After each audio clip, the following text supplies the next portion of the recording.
Hey everybody, this is a quick video in case you have a Sony CDX-GT820IP car radio receiver and you need to do a hard reset to the factory default settings on it.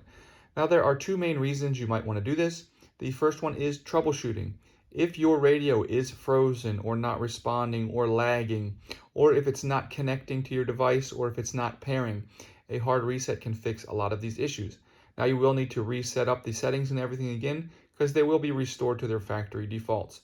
And that's really the second reason you might want to do this. If you're putting this radio in a new car, or if you're selling it or buying a used one or something like that, any reason where you want to just get a fresh start as though it were a new device, we can go ahead and do this quite simply.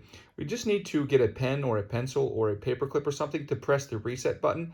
And then we need to find the reset button, which is going to be behind the front panel on the back panel of the radio, right about here. So the first thing we need to do is make sure we turn off our radio. And then we're going to come press the open button, and this will let the top flop down, and then we can kind of shift it to the right and pull the left side out and remove the front panel.